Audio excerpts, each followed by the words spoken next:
diving in first to some credit reallocation strategies. The reason why I want to dive into this first is because I want you to already start thinking about how you can reposition yourself in some of the credit that you're going to be getting in favor of your business. So I'm going to be showing you guys some tactics that you guys can take advantage of. Now, if you have no idea what reallocation is, essentially what it is, it's, let's say that you have a card, or let's say a credit line with a bank. So bank one gives you a credit line. We'll use Chase, right? They have Chase Inc. 1. We have Chase Inc. 2 as an example. And that'll be the example that I use today because it's one of the slides. Let's say that you have $25,000 on one card, $30,000 on the other card. You're able to essentially rip the amount that you have off of one card, so let's say 20K, and transfer it over to the other side. The reason why I don't want you to confuse this with bank transfers or essentially credit limit transfers, or not credit limit transfers, I'm sorry, balance transfers is the word that I'm looking for, is because you're not transferring necessarily the balance. Remember, the balance is what you've already paid. The credit limit transfer is what's available on the card. It's a clear distinction right there, but there is a time and a place for each of them. Now, something else that I want you guys to know is the bottom pieces. A credit line transfer is moving around credit that is available to you that you have not spent, versus a balance transfer. Balance transfer is, again, you're moving that money around. A balance transfer is moving the existing credit card debt to a new card, right? And so or essentially, why would you want this? Like, why would you even do this? Irv, why are you bringing it up? Why is this important to me? Why is this important to my business? You may want to spend more on a specific card. Like, that's maybe the first point that I'm gonna kind of argue and bring up to you. You're maybe gonna want to spend more on one card than you would on another. You plan on closing out one of the cards, and you don't want to miss out on the available credit.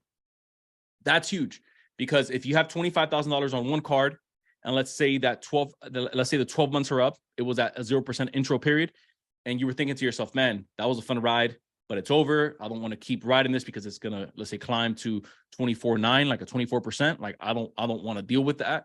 So, but I do have another card that I have, again, that maybe it's at 0% and it's maybe month one on it. So what I'm gonna do is I'm gonna close this account out right here that the intro period is over, and I'm going to transfer that entire limit over to my new card. So that way, instead of that card, let's say if the new card was 5K and you transfer 20K, it's now 25K. So now you've essentially blown up the credit limit on that one card. And again, this is not a balance transfer, and this is not a credit limit increase. I want to make that distinction clear because we're going to be covering that. But I want to make the distinction clear because that's a completely different strategy that you want to dive into. You're planning on earning more rewards and bonus offers, especially for a lot of us travel junkies. I'm not the biggest travel junkie. When I was out in Vegas, Rad was actually teaching me pretty much a couple of MS plays out there. And he was teaching me a little bit about how the casinos work. And he was teaching me about hotels and stays. I'm not the biggest travel guy, but the reason why I bring that up is because I do know that some of us in this community are. And I do know that some of us can do more if we had a $25,000, $30,000, $35,000 limit on a card than if we were just capped out at 5. This would be a good approach, especially if you're really trying to take that to the next level and you're really trying to maximize some of the MRs. Building up the threshold, I know it says 4-0, but it should say for organic spending and strengthening the relationship for future funding rounds. That's why I'm giving you this first before I even give you anything on funding, because if you can figure this out right here and if you piece this together, it's like you're going to understand, now that I have the funding, I know exactly what to do with it. Now, here's a real world example that I want you guys to take a look at. On the left, you have Business Unlimited. On the right, you have Business Cash. Both are with Chase. On the left, the Business Unlimited, and again, these are both 0% cards, right? So on the left, you have a $30,000 limit. On the right, you have a $20,000 limit. So let's say that I hit up Chase and I wanted to do that credit limit transfer, right? Or the reallocation. We want to get technical with it. If you wanted to do that reallocation, now that we've transferred 10K over, remember the card on the left was 30, it's now 20. But now over there on the right, which is my Business Cash, it's now 30. Like, you guys caught that, right? Like, we're keeping it super simple right here because we're going to start kind of like turning it up. Does that make sense so far, Rad? Perfect sense. Perfect. Okay, good. So we'll keep it moving because this is where things start to get a little bit juicier. So a quick pro tip for you guys is that with Chase, you're able to transfer an entire limit, get the card closed, and then you're able to reapply for the same card under the same business. That's a I'll say game that, changer, guys. Say that one more time, bro. I'm gonna That say that was again. let that land with these people because that was amazing. I'm gonna take my time on this one right here because it's important. I really want to drive this point home. With Chase, you're able to transfer the entire limit over into another card, right? And then you're able to close out the original card that you had. So now it's at a zero limit. You close that out. Now all the limit is sitting on this card on the right. So let's say the business cash, and then you're able to go back in and apply for, let's say, the business unlimited again under the same business. Every bank is different, but I'm giving you based off of Chase's rules. Remember, we're going to talk about some of the rules that these banks have.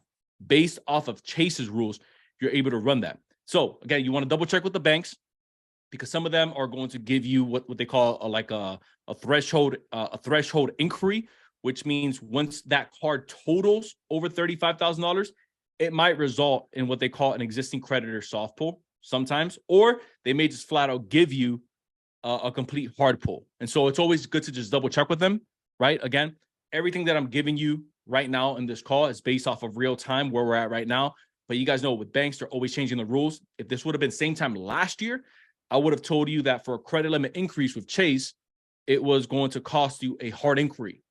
Now in 2023, of April of 2023, it does not cost you a hard inquiry to get a credit limit increase with Chase. They've actually taken that rule off and it's a soft pull. So they're playing more of the Amex game. Something to pay attention to. Now, again, you can use this method if you guys want to maximize the member rewards and the bonuses that are being offered. So again, if you only had maybe 10, 15K to play with on one card, you went ahead and dumped a complete reallocation on it. Now you're at 30, 35. Now you have way more to play around with. Now, when it comes to credit reallocation, these are the rules for each bank. First on the list, we got Chase. Chase allows you to move limits between personal credit cards and between business credit cards. So clear distinction here is from personal to personal. So if you have a Freedom Sapphire and a Chase Sapphire Reserve and a Chase Freedom, you can go ahead and move those between each other. And then if you have two business inks, you can move those between each other. It takes about 24 hours for this transfer to happen. You're able to reallocate the limits and then close, like I mentioned earlier, that account and then reapply for that same card. Now, if you say, well, Irv, what if I close that card out and I have a second LLC with Chase that I want to open? Good. You can go back in and apply for a new, let's say, Business Inc. under that new LLC, even though you can carry more than one Chase for each type of business, right? But if you wanted to say, hey, I got one with LLC 1, I also want to get one with LLC 2, can you do that? The answer to that is going to be yes. That's also something really important that I want you guys to pay attention to. So credit allocations can only be done, again, between the same business. So the other question or concern that people usually have is, hey, if I have a Business Inc. with LLC 1 and I have a Business Inc. with LLC 2, can I make the transfer between both of those? That's going to be a no, right? The credit limit transfers, again, not balance transfers, the credit limit transfers. And you also can't do transfers or reallocations between banks. It has to be in the same bank and it has to be between the same business. And so with Chase, it's super easy. You can either A, do it through your RM, your relationship manager, or B, you can just do it by calling the number on the back of the card, or C, you can just go ahead and do it through the online account. Bank of America,